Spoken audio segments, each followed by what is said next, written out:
estancias argentinas estamos en Arrecifes, en la provincia de Buenos Aires. Esta es el Carmen de Sierra, una estancia que data de 1769. Vamos a conocer su historia.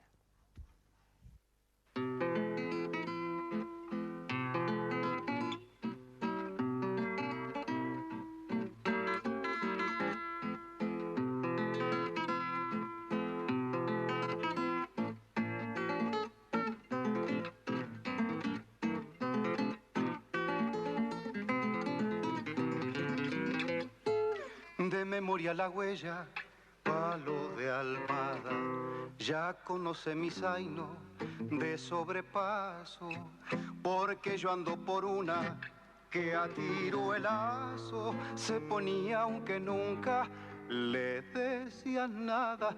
Yo pensaba de juro, ni aunque me mame, voy a soltar este ñudo que ahoga el sonsaje. Pero ayer con sus ojos me dio coraje, porque estaban diciendo atropellame, cuando no las mujeres, ay, cuando no.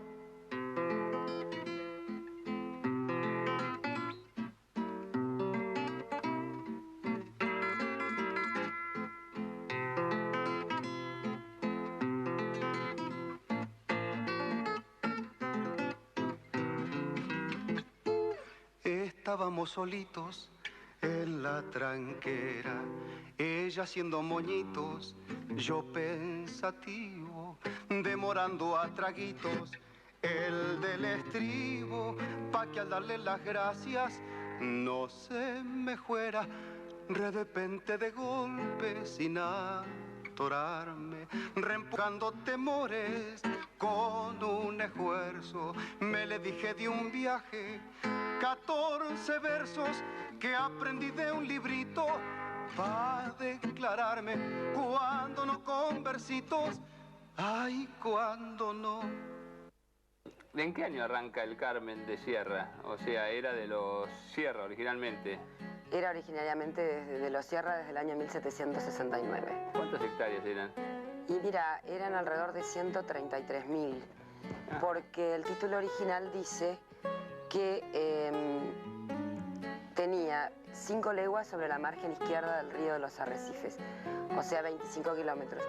Y de ancho el galope de un caballo hasta reventar. Ese es el título original. ¿Ah, sí?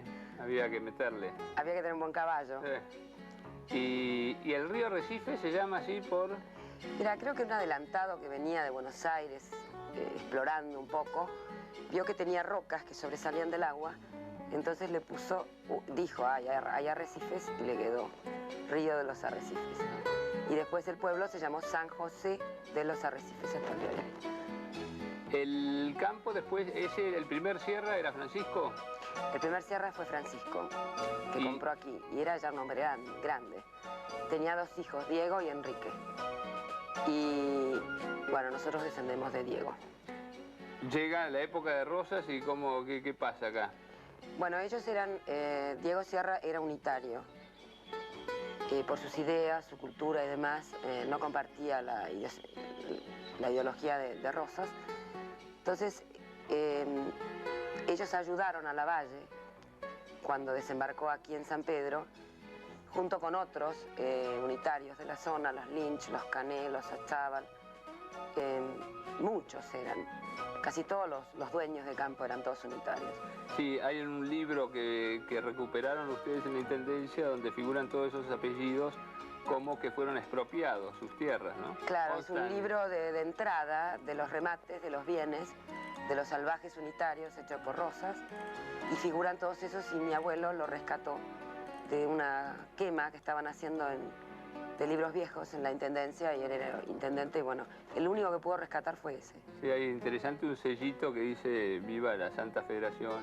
Mueran los salvajes unitarios, sí. Rosas, independencia, sí, o muerte. Entonces les expropió el campo porque habían alojado a Lavalle. Claro, Lavalle se alojó aquí y el ejército de él estaba más cerca de San Pedro. Y le dieron todos los unitarios de la zona la comida, los caballos, para ir a atacar a Rosas. Y Rosas no se los perdonó.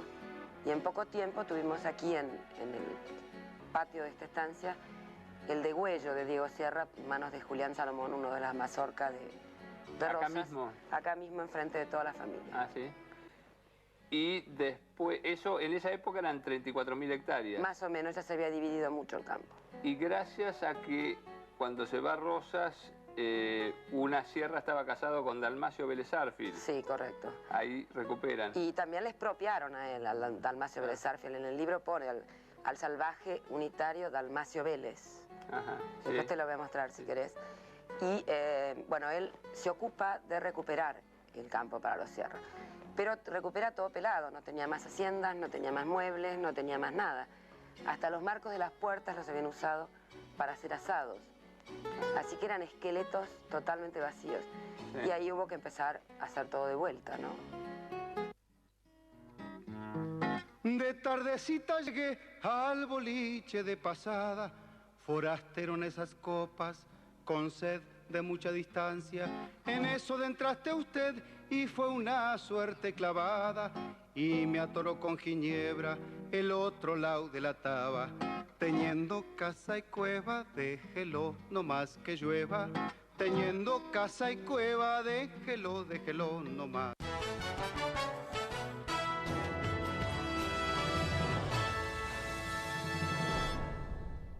Frers Propiedades, en Barrio Norte, Capital. Vende y alquila departamentos, casas, oficinas y terrenos.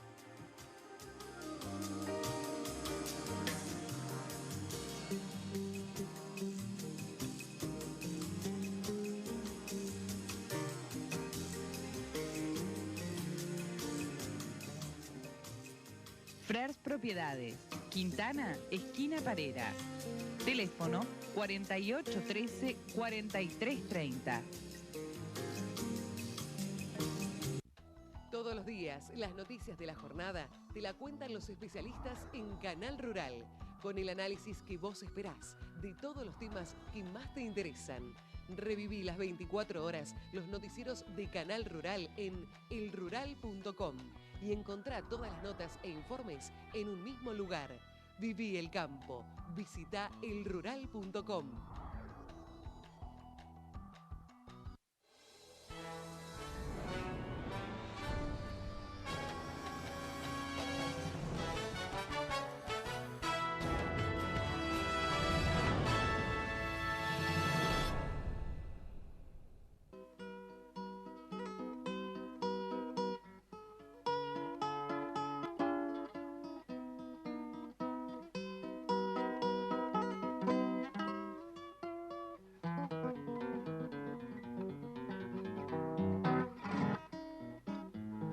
Al otro día pasé por el rancho y vos estabas tomando mate en la puerta y con la pierna cruzada, pero al querer descruzar te quemaste con la pava, se volvió el banco petizo, pa' los patos apuntabas, teniendo casa y cueva, déjelo, no más que llueva, teniendo casa y cueva, déjelo, déjelo, no más.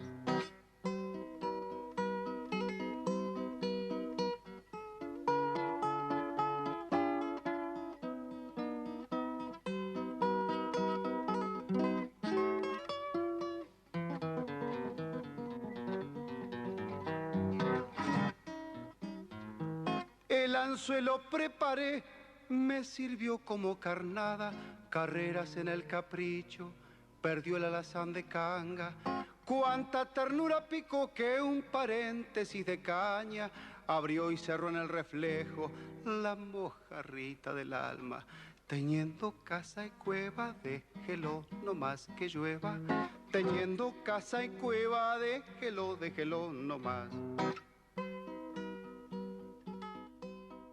Decime, ustedes los Merlos descienden del virrey Melo. Claro, resulta ser que en esa época Tiburcio Melo, casado con María del Socorro Sierra, había un mazorquero que se llamaba como él. Entonces él, como era unitario y además no tenía ningún interés en llamarse igual que un señor que andaba matando gente, se cambia el apellido a Merlo. A él lo matan igual yendo al Uruguay. Era un hombre joven y ella también. Tenían un hijo de 8 o 9 años. Y de ese desciendo yo. Sí. Diego Merlo, que sigue llamándose Merlo, en honor a su padre no se cambió de vuelta el apellido.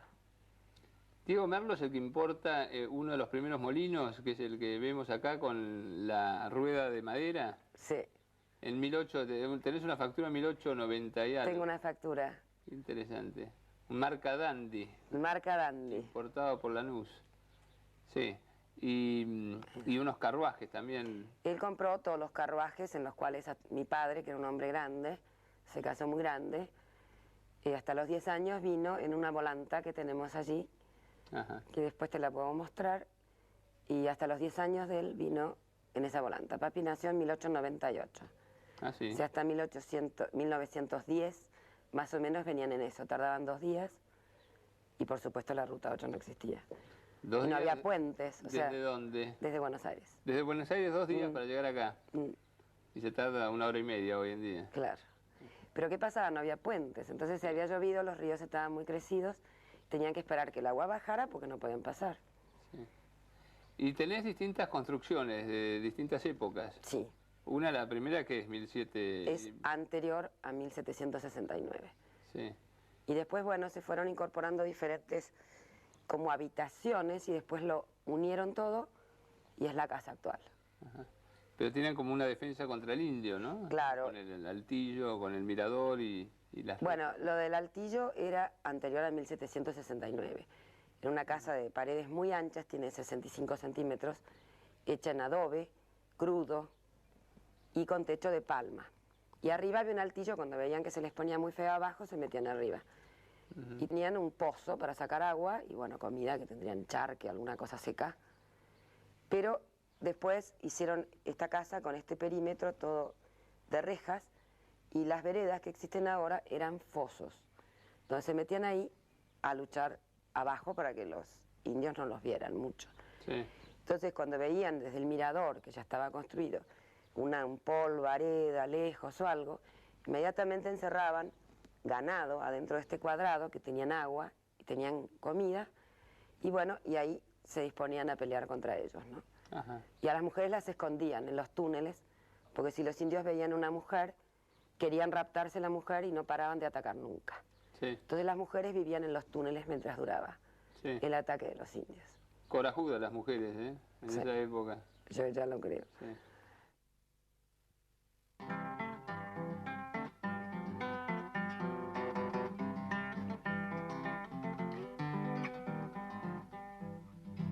El tero siempre despierto, grita ocasiones por nada, y allá lejos la majada pastorea en campo abierto. El hombre de campo experto no sabe llamarse a engaños, y para evitar ciertos daños de abrojos, perros, trajines, la cuidan 2 chiquilines que apenas tendrán 10 años.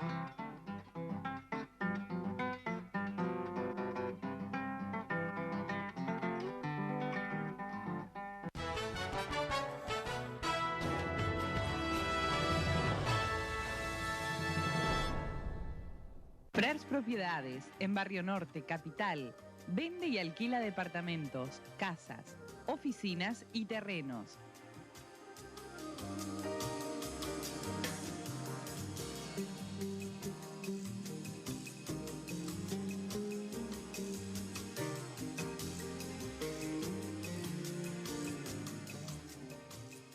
Frers Propiedades, Quintana, esquina Parera. Teléfono 4813-4330.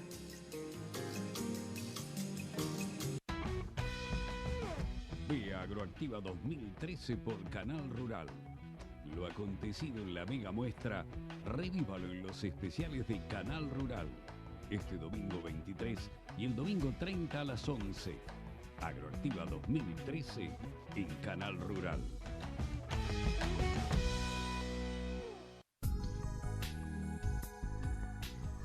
Quédese para ver Tranquera Abierta.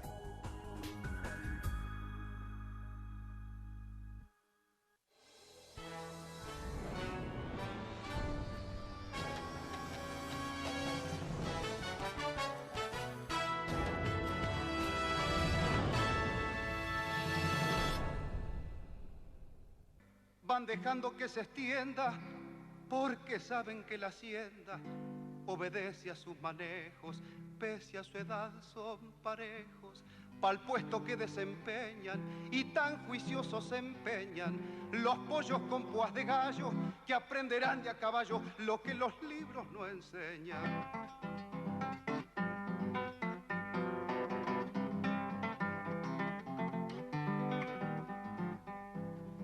De los dos, el más chicuelo, con un cuero y un cinchón, monta un petizo panzón, que es regalo del abuelo.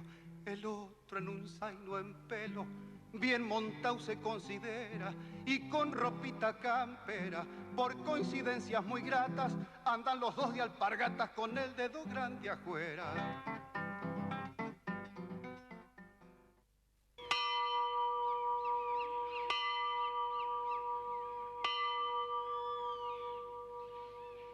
Celia, mostrarnos el oratorio. ¿De qué año es?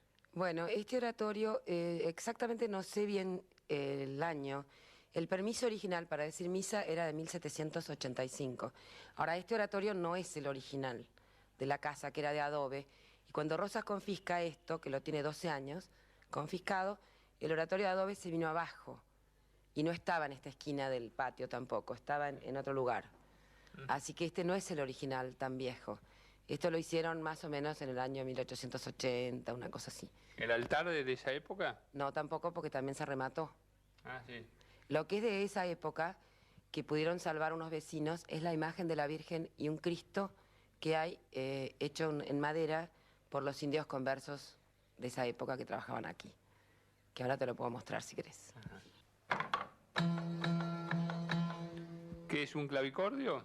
Es un clavicordio William Stoddard, alemán, que bueno, se importó para poner aquí en el oratorio.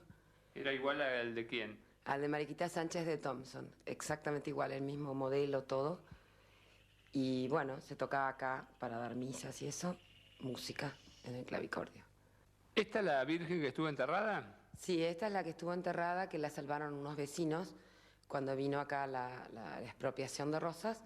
La metieron en los túneles y se ocuparon de cuidarla durante 12 años. ¿De qué año es? Es una imagen francesa, tiene la cara y las manos nada más de porcelana, el resto del cuerpo es una percha porque era un sacrilegio hacer un cuerpo de una virgen y es del año más o menos 1550. Así. Y lo mismo el Cristo, que también tiene la misma historia. Ahora, ¿de qué año es el Cristo? No sé. ¿De 1550 y por dónde vino? Y esta fue encargada a Francia y vino vía Potosí, digamos en barco, supongo que habrá venido, y de ahí de Potosí hasta aquí en carreta, que tenemos el camarín también donde vino, original, que está allá, en la otra parte de la capilla, del otro lado. Estamos viendo una reja de madera. ¿Cómo eran estas? Bueno, esto era para defensa, ¿no es cierto?, para que no pudiera entrar la gente a la casa, y se hacían por lo general una madera lo más dura posible para que no la pudieran romper. Y se empezaron a hacer estas rejas porque no tenían fierro, hierro, para forjar las otras rejas. O sea que son las más antiguas de todas. El hierro era muy caro en la colonia. Sí, era muy caro y no había, porque era como importado, acá no se fabricaba nada. Había que traerlo y el flete era caro. El flete era muy caro. Entonces esta parte de la casa, que es anterior a 1769, tiene la reja de madera por eso. Estamos en la Matera. Contanos cómo es. Bueno, antes, cuando había mucho personal, porque había mucha hacienda, a la mañana temprano tomaban mate acá y churrasqueaban y salían a trabajar. Por eso se llama matera. Era un lugar, digamos, para el personal, para que comieran sus asados y sus cosas. Y bueno, ahora lo usamos para agasajarlos a ustedes, como podrás ver. Acá estamos frente al Monturero y ¿era una escuelita antes? Claro. Esta era una escuelita alrededor de 1870, 80. Empezaron a venir los inmigrantes que se transformaron en colonos, que había muchos. La mayoría no sabían ni leer ni escribir y empezaron a tener hijos, por supuesto. Entonces esto funcionó como escuela alrededor de 70 años, con un maestro que lo pagaba mi abuelo, mi bisabuelo y mi padre. Y bueno, durante mucho tiempo toda la gente de la zona venía a la escuelita aquí. Sí. ¿Y era un campo lanero eminentemente este? Este fue un campo lanero eminentemente en una época. porque lo único que valía era la lana. Y las vacas, digamos, valían nada más que el cuero. Se usaban para comida. Entonces ellos producían lana, tenemos inclusive unos premios de esa época de lana. Y bueno, se esquilaba acá en este galpón, había alrededor de 40.000 ovejas y tenían un sistema para pagarle, por ejemplo, al hombre que estaba esquilando, para que no interrumpiera le daban unas chapitas de bronce que tenían diferentes valores, ¿no? Y que después se le iba canjeando por dinero. Se las colgaba de una bolsita en el pescuezo para que nadie se las sacara y al final del día le cambiaban. Si tenía 10 chapitas de 1, le daban una de 10. Y si tenían 10 de 10, le daban una de 100 y así. Era la moneda, digamos, que se usaba mientras duraba la esquila. Claro, pensar que la lana era lo que se podía exportar, porque antes del buque frigorífico de 1770 y pico, la carne no servía para mandar, solo en pie, pero no era rentable demasiado. Así que se mandaba lana. Todos los campos excelentes agrícolas hoy eran laneros, ¿no? Eran laneros.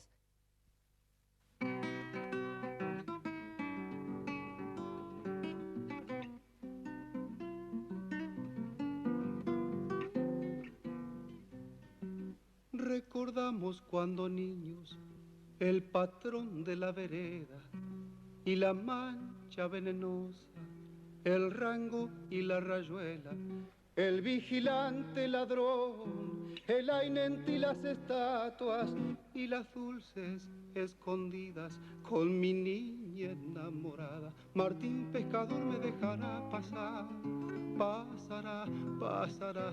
Martín Pescador me dejará pasar, pasará, pero mi amor se quedará.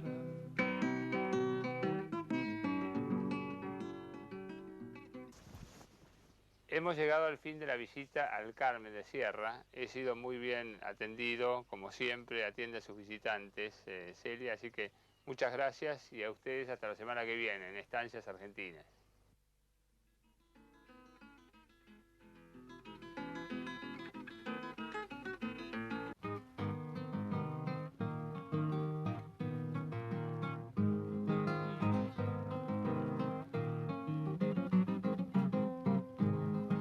Tuve una paloma indiana casada en casualidad y hoy se ve en prosperidad y se muestra muy ufana. Yo la casé de mañana porque soy madrugador, envidiando al cazador que hoy me la tiene enjaulada, muy palito el color, pero bien acostumbrada.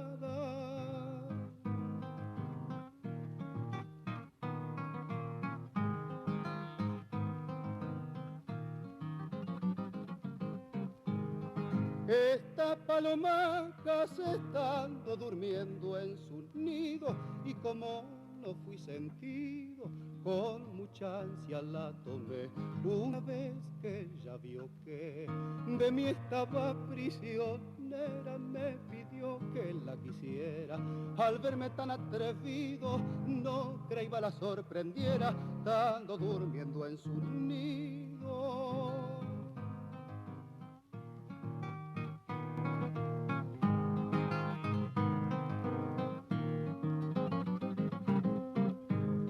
La quise con afición y voluntad temeraria, y otra paloma ordinaria la invitó a una diversión. La privé en esa ocasión por haber desigualdad y ella por su seriedad demostró estar agraviada y en la primera ocasión alzó el vuelo disgustada.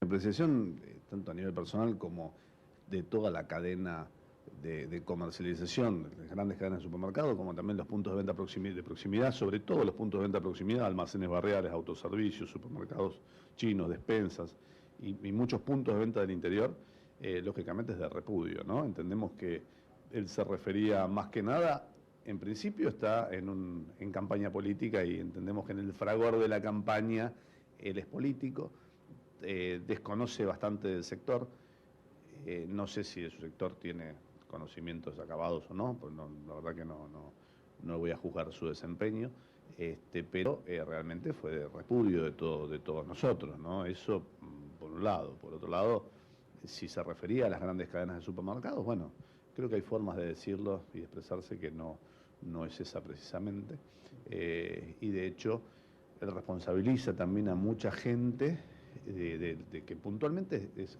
que depende del sector agropecuario, ¿no? Entonces creo que bueno, tiene que empezar a ver puertas adentro y después ver puertas afuera. ¿Por qué existe tanta brecha en los alimentos entre lo que paga el consumidor en la góndola y lo que sale de las fábricas o incluso lo que cobra el productor por la materia prima? Bueno, sin lugar a duda los dichos del ministro en ese sentido, independientemente de repudiar la forma de expresarlos, tienen cierto grado de asidero. Si uno toma cualquier página web de las grandes cadenas de supermercado, que son los principales formadores de precios, vamos a encontrar en un producto homogéneo, el mismo producto, diferenciales en una cadena entre 20, 25